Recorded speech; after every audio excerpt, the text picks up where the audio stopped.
बाबा ए बाबा खाई है मिश्री मलाई है बाबा मीठी मिठाई भोग लगाई है बाबा आजादी जागी कैलाश के राजा। अरे हटा ना बिना हमरा के बाबा गुरु होले हैं अब देखा भक्ति कैसे कैया। अरे लाइन पानी अपना गावे से काचा उठा भोले दहनी पलानी में उठो भोले दहनी पलानी में आजा बाबा। अरे देसी ले जुगाड़ हवे बड़ी मजा जियो भोले दहनी पलानी में आजा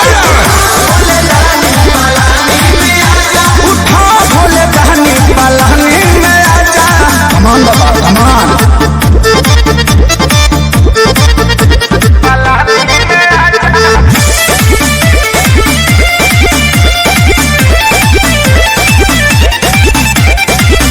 ताजा ताजा तुरले बानी बेल के पताइया आसन लगवाले बानी गौरा के सैया। आई ना बाबा काहे देर कइले बानी। अरे कवन कमी होता अभी भोला हो अघोर दिका भंगिया के गोला हो बाल्टी में घोरो कुछ गलती भइल त भुला जा बाबा तनी देखी कन खिया के माल चढ़ा देले बनी। अरे लाइन बनी अपना गावे से काचा हो दहनी पलानी में आजा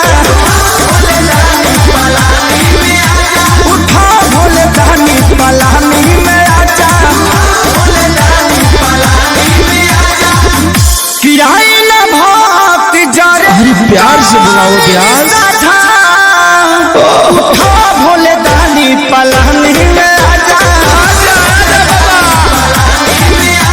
उठो भोले दहनी पलानी में आजा।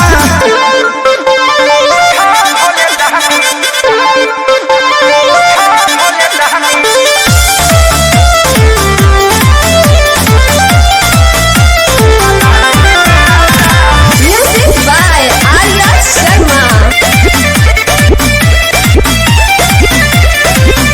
दिन भर के भूखल बानी भोला जी साच बोलतिया बाबा। पहले अगरबत्ती रक्स रविंदर खेसारी गंगा जल से भरल लोटा बाए बाबा पसंद का बरौए बताई जी कि नौका में कुछ मंगाए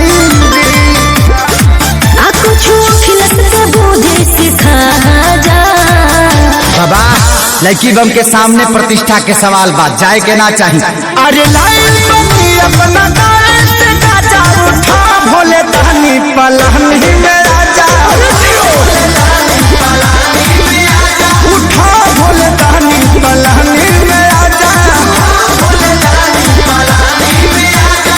अरे साथी बसाफ चिलम पमाच सुधारा जा उठो भोले दहनी पलानी